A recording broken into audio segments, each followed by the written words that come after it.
I want to officially welcome you to today's webinar. My name is Kathy Shepers, and I'm on the marketing team at Goodheart-Willcox. I am joined by my colleague, Rhonda Dearborn, who is our acquisitions editor for our ECE product line. She works very closely with our authors. We are excited to have so many of you on our call today. Some quick housekeeping items. You are in listen-only mode, but we definitely want to hear from you. So please use that Q&A tab throughout the webinar to ask questions. Rhonda will be monitoring your questions, and we will have time at the end of the session for a Q&A session at the end of the webinar. Also, please use the chat box to provide feedback and comments throughout the webinar. We'd love to hear from you. You can certainly share your own experiences with us, give us feedback on what Emily and Colleen will be talking about, or anything that you think the whole group would like to see. This webinar is being recorded, and you will receive the recording in the next day or two. So we are thrilled to have authors Emily Brown Hoffman and Colleen Whittingham with us today. What a great opportunity to learn firsthand about their new textbook, Emergent Literacy in Early Childhood. Emily is an assistant professor of early childhood education at National Louis University in Chicago. She earned her National Board for Professional Teaching Standard Certification in Literacy, Reading, Language Arts, Early and Middle Childhood, while teaching kindergarten in the Chicago Public Schools. Colleen Whittingham is a clinical assistant professor of teaching and learning at Loyola University in Chicago. She holds a master's degree in literacy, language, and culture from UIC, a bachelor's degree in early childhood education from the University of Dayton, and is a licensed reading specialist and early childhood educator in the state of Illinois. Dr. Whittingham founded Cardinal Education Group, LLC, a consulting organization that supports early literacy development in racially and linguistically diverse communities. Emily and Colleen met while pursuing their doctorate degrees in literacy, language, and culture at the University of Illinois at Chicago. Since 2013, they have collaboratively made several contributions to the evolving field of emergent literacy education. The pair has circulated 17 collaborative publications. They also frequently present together, including today, having co-authored 29 joint presentations on emergent literacy teaching and learning, consisting of professional development workshops and regional, state, and national research conferences. Most recently, their 2023 presentation titled The What and How of Emergent Writing, Materials, Curriculum, and Developmentally Appropriate Instruction for Children ages 0 to 5 drew an audience of 332 early childhood educators. Emily and Colleen will be presenting at next week's NACCE conference in Anaheim, and I hope you're going to be there. If anyone has attended any of Emily and Colleen's sessions, let us know in the chat. We'd love to know if you've heard from them before. Emily and Colleen, is there anything else you'd like to share about yourselves before we move on? I think you did a great job covering it. Thank you. Very comprehensive. Yes, thank you. Thanks for having us today. This is a fun opportunity. Thank you. Great to have you guys. So behind every great author team is a panel of reviewers who share their time and expertise by providing feedback and perspective. Emily and Colleen had 22 wonderful reviewers listed here, and we are happy to give them a shout out today.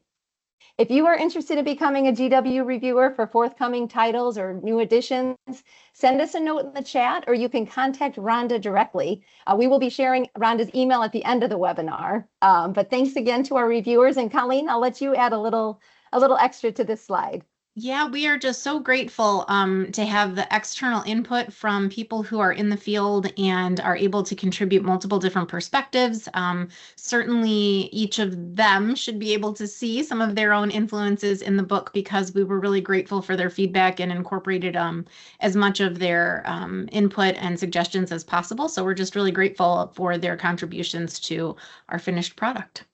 Absolutely, absolutely. If you happen to be on LinkedIn, whenever we send our reviewers a copy of the book so they can see, the results of their efforts, Teresa Sinclair, who's on this list, we always ask to have them send us a picture of them holding the book. They're super proud to be involved in the book. And we put a little something on LinkedIn. If you go to our Goodheart-Willcox page, you'll see Teresa holding the Emergent Literacy book with a huge smile on her face. So thank you again to all the reviewers. And again, if any of you would like to participate, we'd love to have you.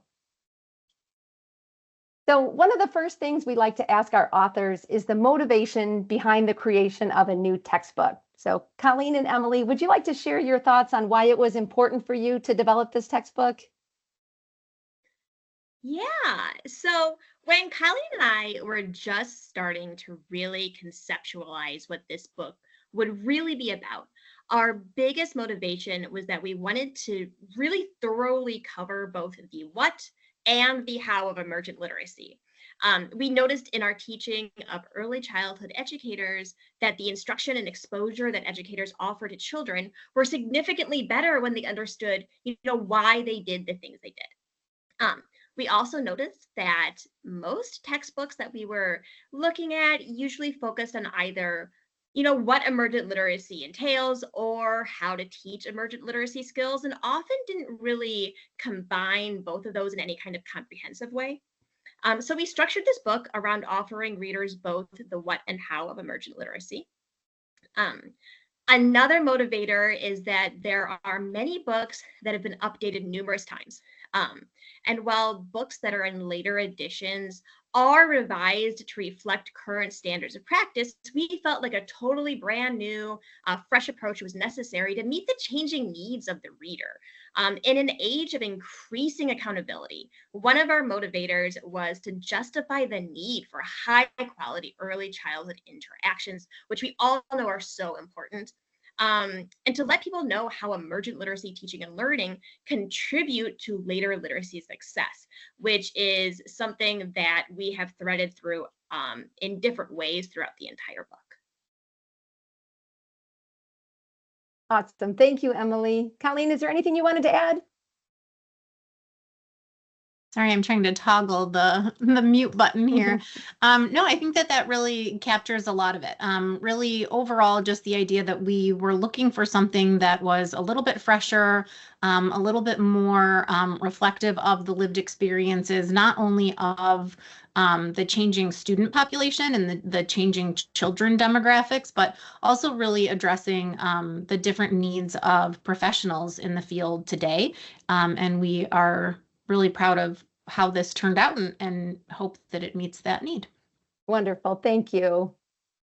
So Colleen, you have told us that you and Emily were very intentional in making sure that this resource helps students recall the information that they're learning in school so that they can apply these skills as teachers in the classroom. Do you want to share some insight for us on that? And I'm happy to flip the slides as you need any of those. Yeah, I think that the overall textbook organization does a good kind of portrays some of that for us. So maybe on the next slide, we can take a look at what that looks like. So you'll notice that there are some foundational chapters 1 through 3 that are really applicable broadly. But one thing that is somewhat unique about this text is that we approached our organization in terms of children's physical and developmental ages. So when you find yourself placed in an infant classroom, if you are working in a toddler space, if you are working with kindergartners, kind of at the very end of your student journey, you will find this book to continue to be incredibly relevant because you will be able to quickly and easily access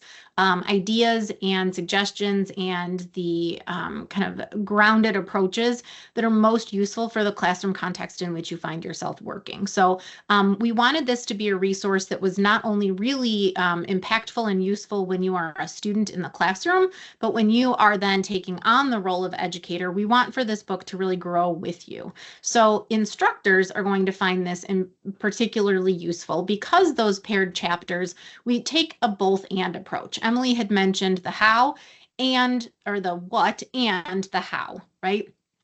Each of these pairs work together really nicely in that the even number chapter really introduces what it is that we can expect from children at these ages, what are some of the topics that we would be wanting to address, and then the odd number chapter really brings those to life. We talk about what those are in action. So the first chapter talks more from a child perspective, what you can observe, what you can expect, And then what do you do with that knowledge of where children are on this literacy journey? So you'll notice, of course, that when we're talking about things like expressive and receptive language, that might be initial vocabulary that as we're reading about infants, expressive and receptive vocabulary is going to be really important.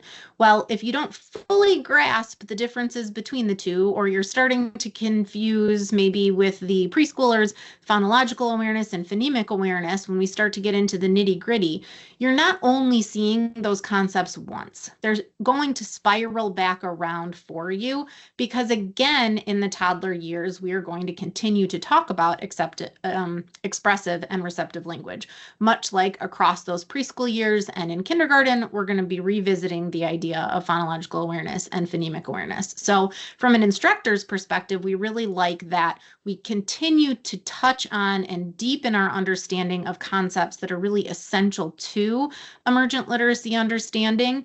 And from the reader's perspective, you then are able to hone in on what is it exactly about listening comprehension that I should be attuned to when working with 3-year-olds. And there's a really beautifully color-coded way of finding those resources fairly easily. So the organization really, we believe, helps the reader internalize and apply the information.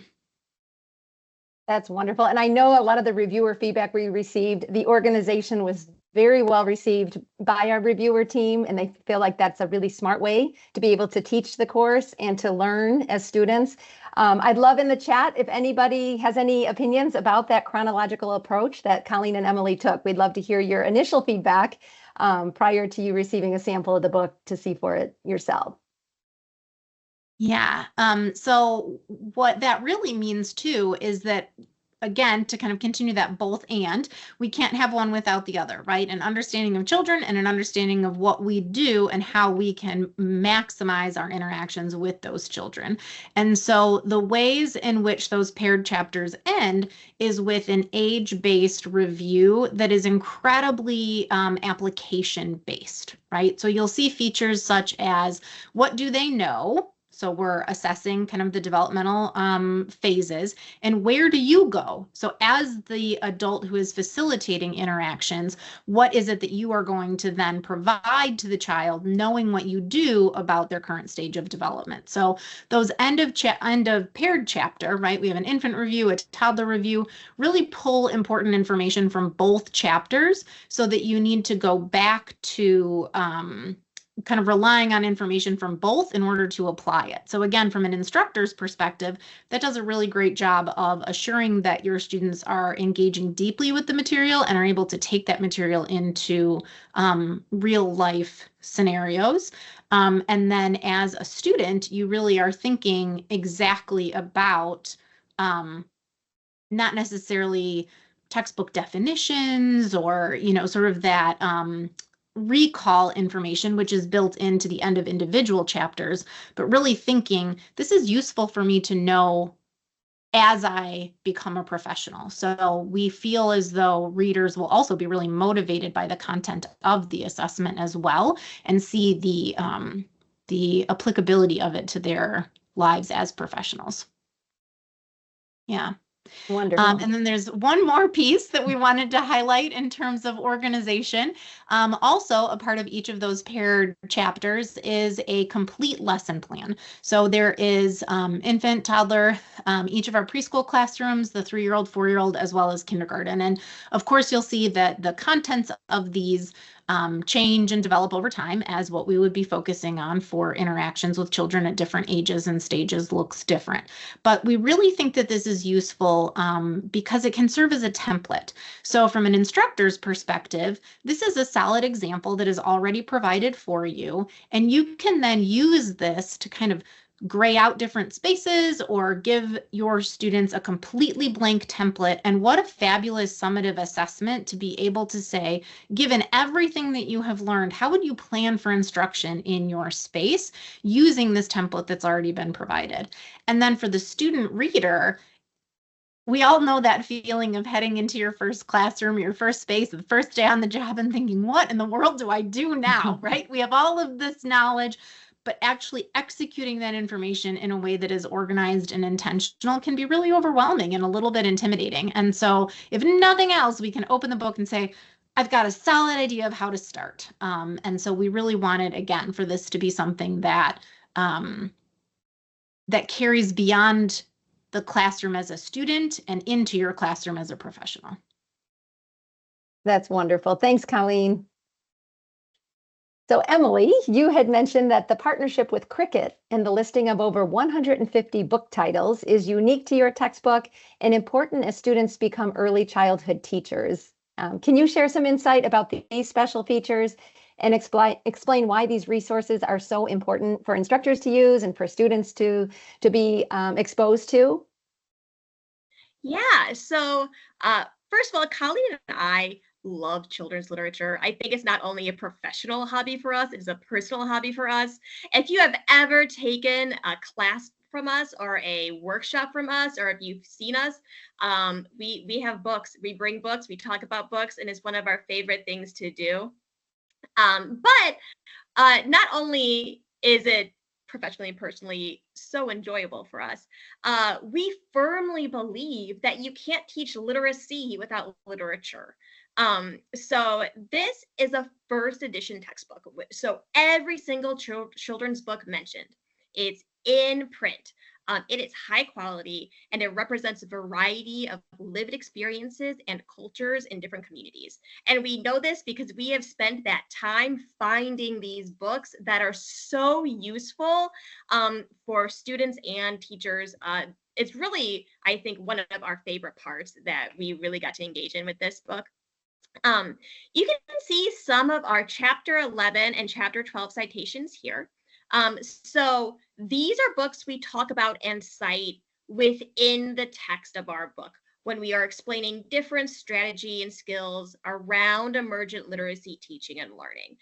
So when we are describing phonological awareness, we also give you some books to actually use and describe how you would use these books when teaching phonological awareness. And we do that for a variety of skills within the text. Regarding Cricket, we're really proud of our partnership with Cricket. Cricket is a company with a line of literary magazines for children of different ages. They have a whole bunch of different magazines. Cricket's the broad company. Our book features poems and rhymes from the magazines Babybug, Ladybug, and Click, which are three of their children's literature magazines. And you can see here that the rhymes and poems are paired with engaging illustrations that are contemporary and really a much better fit for current classrooms than out-of-date nursery rhymes that teachers often default to. And that's something that, you're thinking about, how can I teach rhyming? How can I teach onomatopoeia? How can I teach alliteration? And you're like, oh, I need a rhyme. I need a poem. So we offer really contemporary ways to talk about that, so you don't have to default to things that are hundreds of years old. That's wonderful. And for anybody on the webinar today, if you're not familiar with Cricket, you'll see the website underneath their logo, cricketmedia.com. So you can certainly go there and learn more about Cricket in case it's something that would be useful for you as well. So Emily, thank you. And on this next slide, we have those Let's Read features. And I thought maybe you can share some information on how instructors might utilize this special feature. So in addition to all the books that we talk about and list and share in our textbook, we talk about in so many different ways. So we also make sure to use this feature to highlight additional children's literature that would be useful and engaging for children. So these are books in our Let's Read feature. It lists a variety of books appropriate for children of each age range. For example, in the infant chapters, we list a wonderful variety of board books that feature different topics. We talk about food trucks, we talk about airplanes, we talk about dim sum, and lots of different things within the selection of board books in the infant chapter. But here you can see the preschool and kindergarten topics where we list fiction books, we list informational books, and we also make sure to include books that incorporate different languages. But these are a feature that is offered on top of everything we actually discuss within the written text. So it's just another way that we share different books with you that we think you would love. That's great. And how great with that chronological approach that the listing of books, follows the chronological order as well. So how great for new instructors to be building their library, as they become instructors. This is wonderful. Yeah.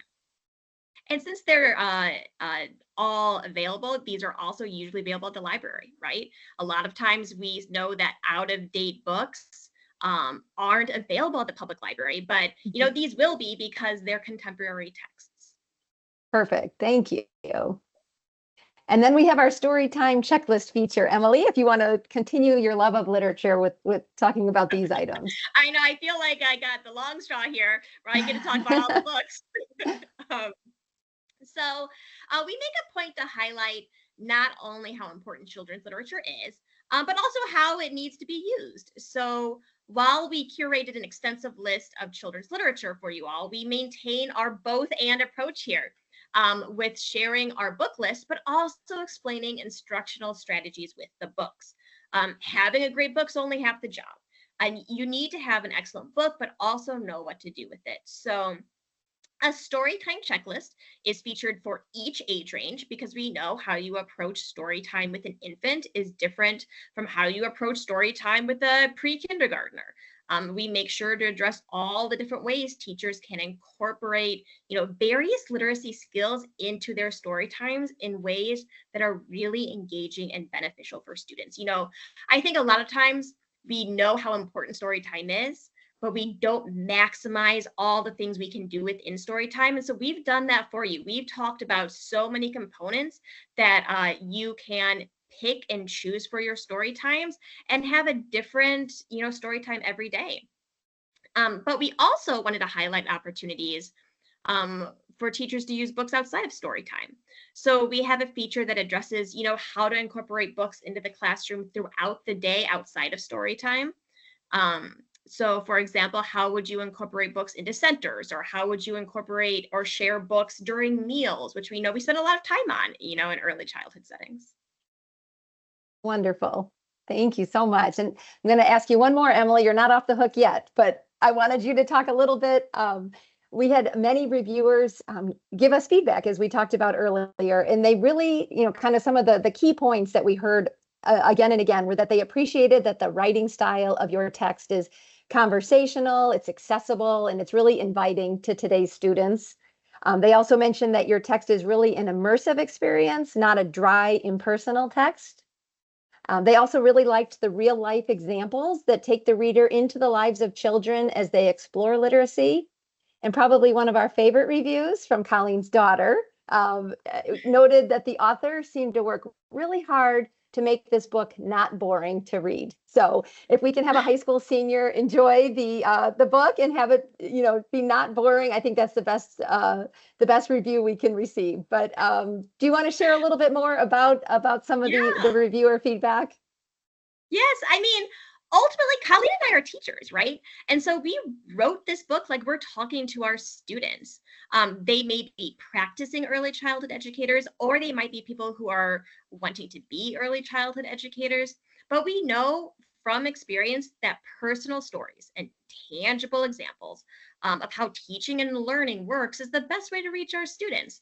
So we thought that would be the best way to reach our readers as well. And it's not a boring book. We open it and we're like, we did great on this. As Colleen's daughter said, we worked really hard to make it not boring. And honestly, that made it a lot more fun to write too. And I think we have really some good examples on the next slide about our vignettes. So our vignettes that are throughout the text are incredibly detailed. And a lot of times we see vignettes in other textbooks that are maybe 3 sentences.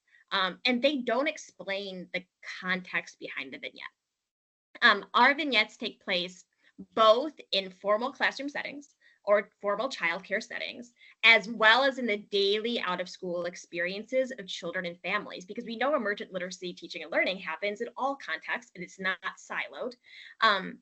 So our vignettes are incredibly contextualized and can really serve more as case studies for students to really dig into. We offer detailed questions that correspond with our vignettes, but they really can be jumping boards too for multiple other discussions based on instructor needs, based on our reader needs. Overall, throughout the book, we actually introduce over 50 different people. The one we see here is about Theo and his aunt Zelda, which is a snapshot of a preschool emergent literacy, not in a classroom experience. They're going to go get sushi and have a sleepover.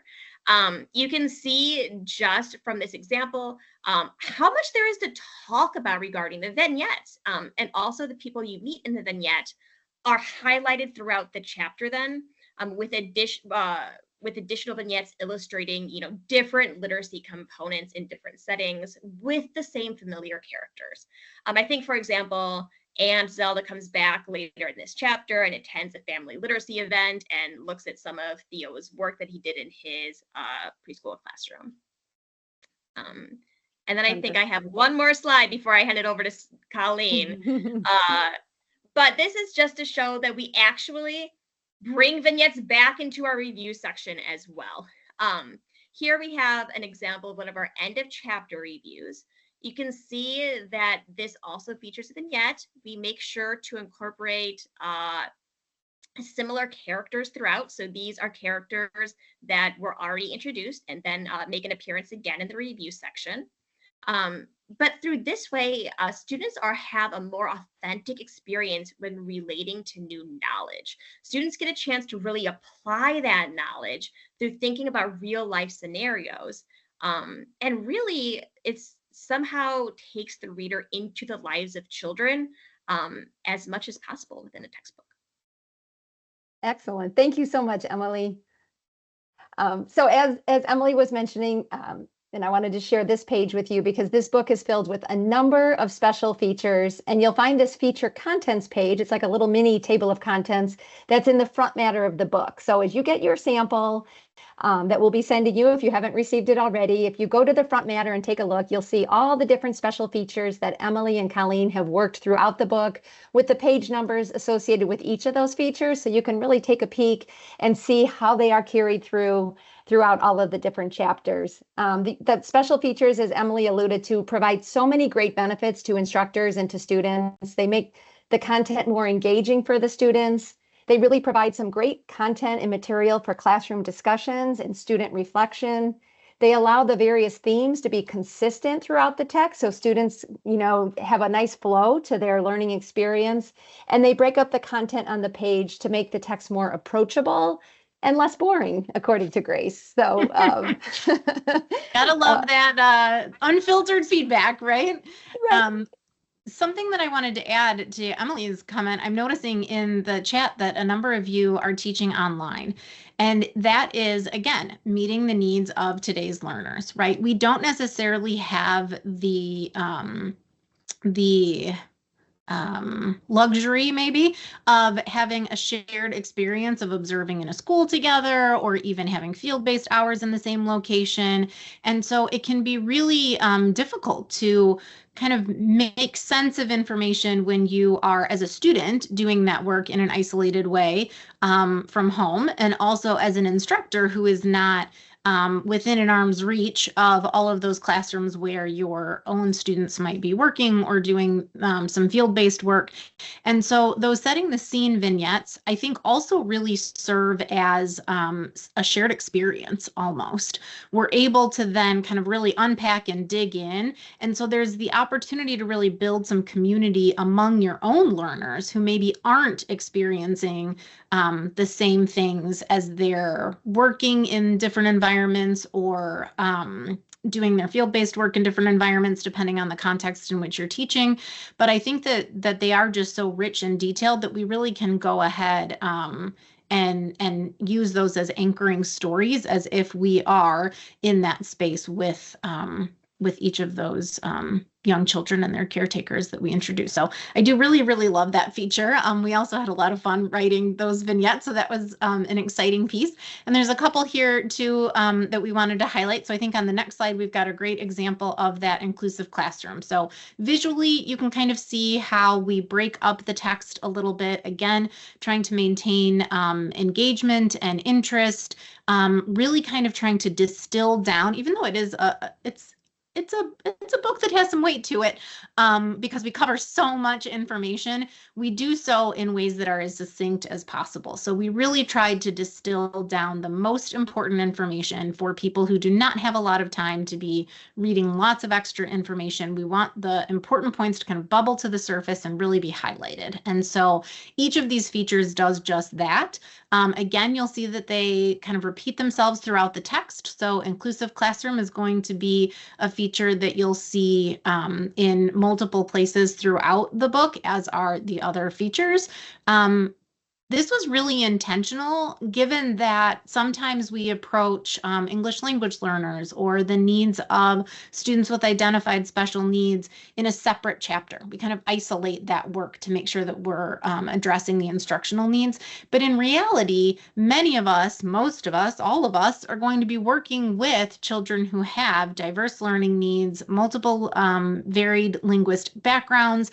And so everyone needs to know what are some of the strategies that we can be working with when we're thinking about all children. And I think that really is an anchoring point for us, was that we wanted to make this a resource that would be useful and applicable to teachers of all children. So inclusive classroom is one way we do that, by highlighting some things that may otherwise be flagged as existing in a special education chapter or an exceptional child chapter. Instead, we've spread those out into kind of some bite-sized pieces across. And I think if you take a look at the next slide, you'll also see the way that similar information is incorporated within the main text. So meeting the needs of all children is also going to be something that is a part of each of those paired chapters in the even chapters. So even though they kind of float, they really are intentionally complementary information to the connected text. So again, that both and, right? We can't get all of the information from just reading the connected text, and we don't get the whole story just from the features, but we think that they play off of one another really beautifully. Wonderful. Thank you, Colleen. So this next slide gives you kind of a snapshot of how the chapters begin. And Colleen, I'll let you talk a little bit about these features and how our instructors might benefit from these. Sure. From an instructional perspective, I think obviously it's very important for us to see, like, what are my students going to be able, what will they know and be able to do at the end of having engaged with this work. Each of the learning objectives is matched to a section heading. So within the chapter, again, it's very transparent that when we get to section 5.5, we're going to be talking about evidence-based instructional practices that develop writing. So knowing how to kind of use those as signposts throughout is really helpful. The note catcher is a feature that, again, could be a nice open-ended assignment for an instructor. It could also be something that is really useful to students to be able to make it relevant themselves. We highlight the things that they would want to be documenting across the chapters, and then being able to kind of go back and look at how that has evolved over the multiple age groups, which we find really really useful in terms of making meaning and putting that meaning into your own words. We know that we learn through writing. Writing is a process and not just a product. And so we've created opportunities for our reader to engage in writing for the purpose of learning using those note catchers. So, and then of course, alignment to the key standards that we are held to in terms of accountability and also levels of professionalism. And when you're kind of justifying different text choices to your administrators and to the standards by which your students will be evaluated once they are in the classroom, there is a real intentional match to the standards that we uphold as professionals of both early childhood learning and also literacy learning. Excellent. And I love the way that the standards guide appears at the beginning of the chapter so instructors can see exactly where those standards are covered within the content. That's a great feature. I And then absolutely love, yeah. sorry, it's a question in the chat. I know we're waiting for Q&A, but it's just so relevant to this exact moment. Yes. Absolutely, that note catcher, it's really a graphic organizer. It's very open-ended, and what a fabulous way for you to be able to document where are there parallels between what you are seeing. The question is, could the note catcher be used to document what you're seeing in those field-based experiences? And I think that would be a fabulous opportunity to bring back to the classroom conversation or to submit for dialogue with your instructor. Yeah, what are we reading about? What are some of these best practices? What are we seeing in the classroom, and how are they similar or different? So that's a fabulous suggestion. So thanks for bringing that to the table. That tool would definitely work for that purpose. Oh, excellent. And take a look at the key terms box. I'm going to show you some ways that students can learn those key terms a few slides down the road, but we'll share that when the slide is ready for us, but just take a note about key terms as well.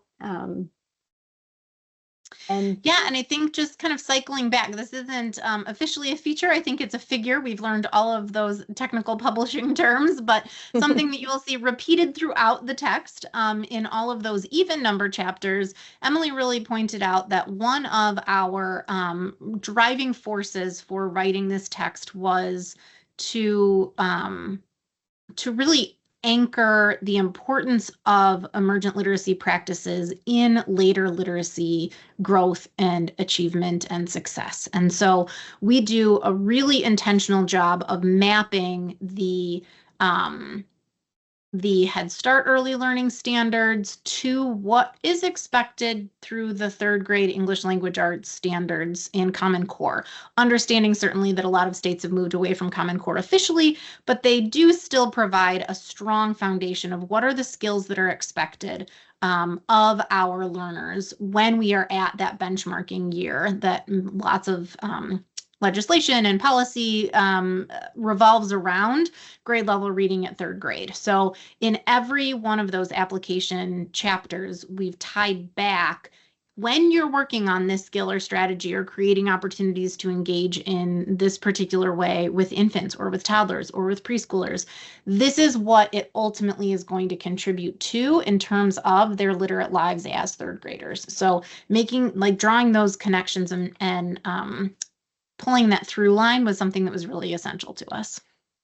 That's great. And I feel like that really validates the importance of what these teachers are doing and what these students are learning to begin their careers, and how important it is for the work they're doing at those young ages. So I feel like that's a great figure that you included in the textbook. Yes, when a principal comes in and says, "Why all the Play-Doh?" and you can say that we're building those muscles so that we can hold a pencil, so that we can be fluent writers.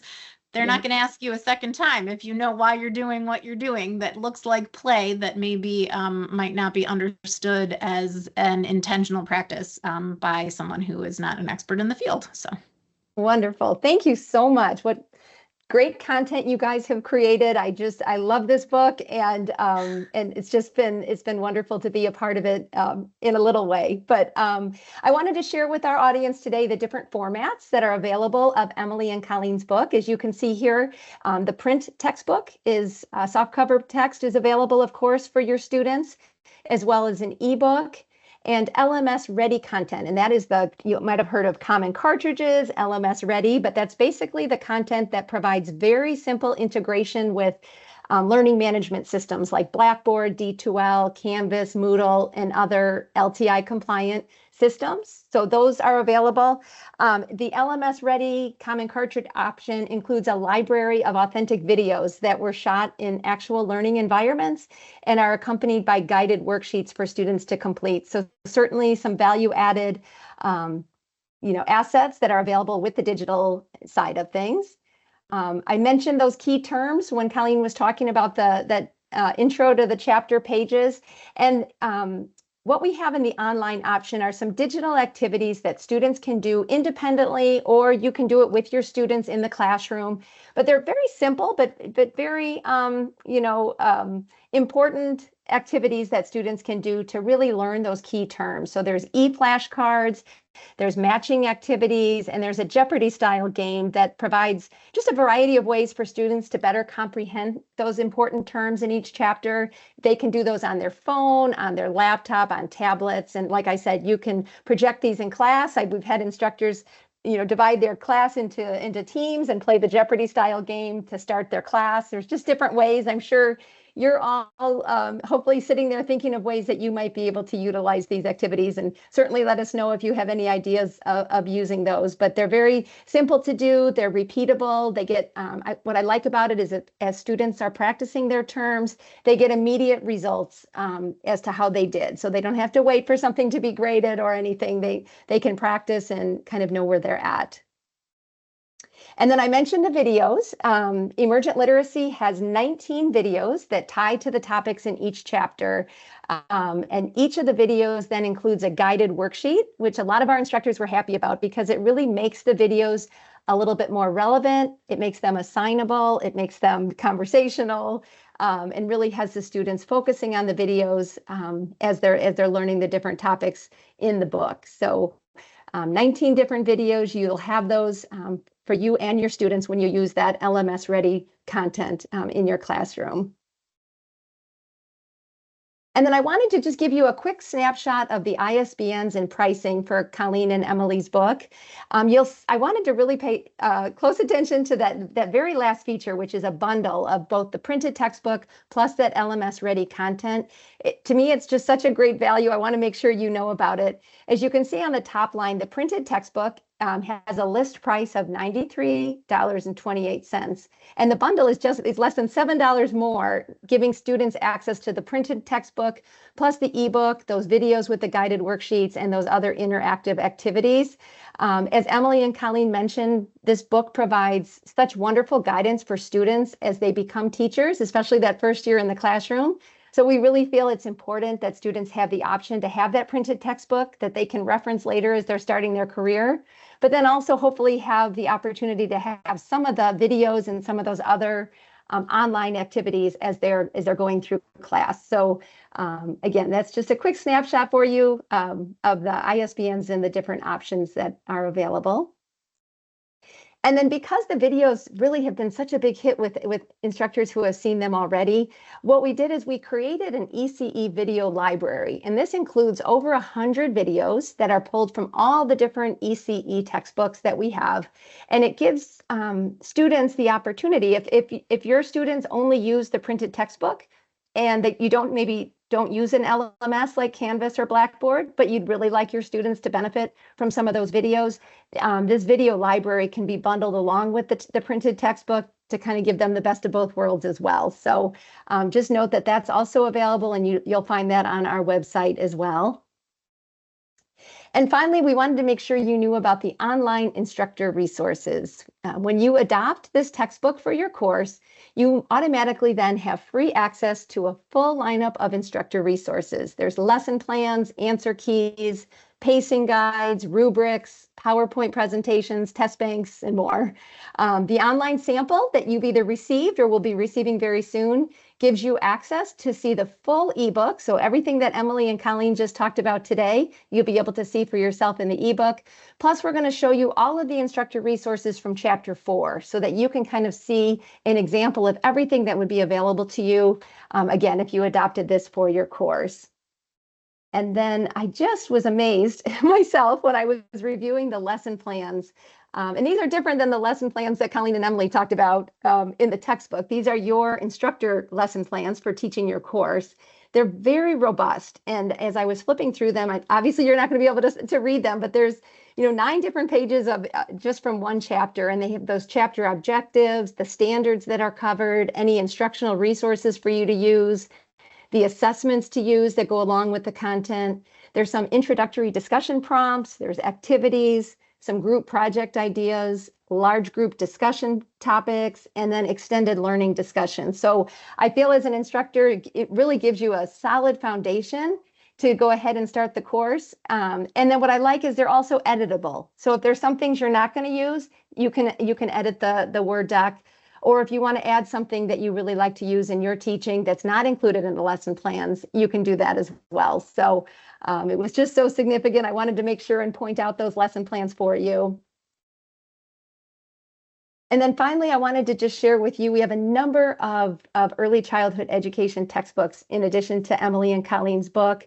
GW really has a strong commitment to early childhood education. We're so happy to support you with this growing list of titles for your courses. And as you can see in the sidebar there, these titles all share some common themes. And Emily and Colleen talked about them, about their textbook, but they all really do a very nice job of balancing that theory with application.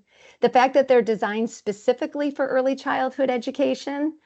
They also reflect actual experiences, emphasizing culturally responsive mindsets and aligned with those NAEYC and DAP standards, as well as the additional literacy standards in Emily and Colleen's book. But just wanted to let you know that there is this complete line. We're happy to help you with any of those. And again, like I said, I hope we get to see you at the upcoming NAEYC conference where you can take a look at all of these books. And now it's time for our question and answer session. Rhonda, do we have any other questions that have come up? Yeah, I mean, there's been kind of like business type questions having to do with the video library being available for sale. It is.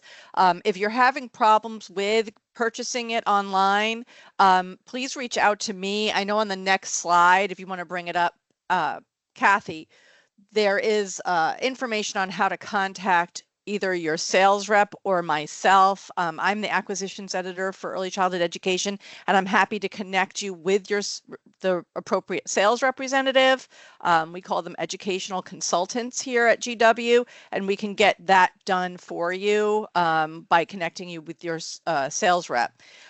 In addition to that, I want to shout out Katie Smith, who's here in the chat, in the group. She's attending. She was the editor who worked with Colleen and Emily on this exciting and innovative textbook. She was responsible for putting together the worksheets, selecting the videos, creating the instructor resources, and working with the authors throughout the process. So I just want to shout out Katie. There was the question before with regard to using this title for an online course. And I know, Colleen, you kind of mentioned that during the presentation. I wanted to wait a little bit so that Kathy can talk a little bit about the different formats the book was available in, and that you can use it in your LMS if you're teaching the course completely online. But I thought I might just circle back to some of the features that Emily and Colleen talked about, like note catcher and setting the scene and all of those things. Do you guys have some sense of how those could be assignable online, and how you might talk to students online about utilizing those features to the best, to maximum value if you're teaching completely online? Yeah, I mean, I am someone who teaches predominantly online. I actually think a couple of my students might be attending, so I see you and hi, and I'm very excited to see you. But I think very similar to face-and-face, it's a lot about discussion, whether you are doing asynchronous discussions or whether you are doing synchronous Zoom discussions. There is so many features in there that could be just talking points to really you could connect to your own lived experiences that if you are currently in a classroom, that would be really, really beneficial. And also, if you don't have a current classroom that you're working in or observing in, those vignettes and the review assignments are really ways to bring people together online, that even if they aren't physically together, they are opportunities to really connect. Also, I know that when we teach online, we're kind of always looking for, visuals we can share through our PowerPoints that aren't just connected text. And Colleen and I were talking this weekend, and I was flipping through the book, and I was like, there's really not a page on here that doesn't have some kind of picture or graphic or a table. It is just so chock full of visuals for you to use in your online class. That's really a great way to communicate. Yeah, I think one other piece to add to that is just that organization of repeating exposure. I think that sometimes when we are in online modules, if you are maybe having a long week, or if something is only introduced once, it's easy to not fully capture and integrate it. But I think that when you are intentionally bringing in this spiraling approach, even when you are working either in a self-paced context or if you are synchronous but online, revisiting and coming back to material. I know oftentimes the online classes, at least when I'm primarily in person now, but taught online exclusively for a few years, and students just really felt like they were drinking from a fire hose. There was just so much information, and you didn't quite know which way to look because you need to cover so much in a short amount of time. I think that because we keep coming back and we really were very true to what are the key points we want to make throughout the text, and again, I keep mentioning that through line, that the content is more easily masterable because of the organization that you kind of keep coming back and coming back. So if you're not able to benefit from an in-person classroom space, you still have the opportunities to kind of revisit all of the key points over and over again throughout the term. Thank you both. Kathy, we have a question from David Allen. Can you explain how the LMS version integrates into a learning management system? Absolutely. Thank you. I think you said David. Yes. So if you use a learning management system like a Canvas or a Blackboard, we provide you with a common cartridge, which is basically the houses all of the content that you'll need to teach your class.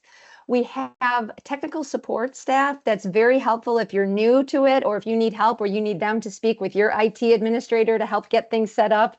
Super supportive that way for anybody who's new to online learning. But it's basically you receiving an email with your login instructions. You're able to then upload the content into Canvas, and then basically everything that or Blackboard or Moodle, but I'll use Canvas as an example. Everything that you're used to doing in Canvas, you're still going to be able to do with the GW content. Everything's housed within your Canvas shell. So as far as anything assignable, in the flow to your gradebook and your ability to navigate the content is the same as any learning management system. And the functionality that they offer is consistent with the functionality that you'd receive from the GW content in your LMS. Certainly ask a follow-up question if I didn't answer that fully for you. That pretty much covers all the questions from the participants. I wanted to underscore just on this last slide that yes, if you are interested in participating with GW as a reviewer, we have lots of projects in development. As Kathy talked about, we have a huge investment in early childhood education. We have infant toddler, we have the exceptional child, we have other titles in development, and we are always looking for reviewers. So please do reach out to me. You see my email there on the screen. And then I do want to underscore that both Colleen and Emily will be at NACCE. They will be speaking at NACCE, as well as doing a Meet the Author book signing at our exhibit booth. And I just wanted to underscore that. Did you want to chime in with that, Kathy? Yes, no, that is wonderful. Yes, and Rhonda and I will be there, as well as Heather Preston, who's one of our editors for early childhood education. And for any of our friends who are going, Peter Martinovich, who is one of our GW educational consultants, will be at the booth too. So we have a great team that will be there. We have so many of our authors that are going to be participating in the conference. We're so excited. I don't know, Rhonda, if anybody's put it in the chat yet, if they're going to be attending NACCE, but we certainly hope you are. And if not this year, maybe another year down the road. We've also started participating in some of the state conferences. I was just at the Florida AC conference in Orlando a week and a half ago. That was wonderful to connect with educators there. But like Rhonda mentioned, we have our GW educational consultants. They can help you with samples, pricing, questions, really anything you might need. You can also go to the website to request a sample. I put the URL up on the screen with the g-w.com/preview. If you want to use the promo code literacy for ECE, that will be a great way. However, many of you, when you filled out your registration for today's webinar, you were offered a sample of Emily and Colleen's book. So if you completed that in the registration, know that that's already in the process. So you're all set for your sample. But if you skipped that on the form and now heard today all the great features and want a sample, go ahead and take either of those routes for that. And then we are on social media, LinkedIn, Facebook, Instagram, YouTube, and X, formerly known as Twitter. So certainly follow Goodheart-Willcox. You can also connect with both Emily and Colleen on LinkedIn, to kind of continue the conversation, and let's all stay in touch. And, we'd love to hear your feedback as you get samples of the book. I'm sure Emily and Colleen would love to hear too, what you think and how you might use it in your classroom. But again, want to thank you for your time today. It's just, we were so happy to have Emily and Colleen with us and to have all of you with us as well. So thank you for that. I'm going to let Emily and Colleen close us out for today. Yeah, we're just so grateful for this opportunity and very happy to share this work with you. We are really, really proud of it. And, like was said, we would be very excited to hear what you think and for you to share your opinions on it. Absolutely. Yep. Thanks so much for giving of your time. I know an hour is a lot to ask of anybody these days. And so we're just grateful that you took the time to hear and learn a little bit. And we hope that you are as excited about this as we are. And we can't wait to hear how it's going with your students. So definitely, please keep in touch.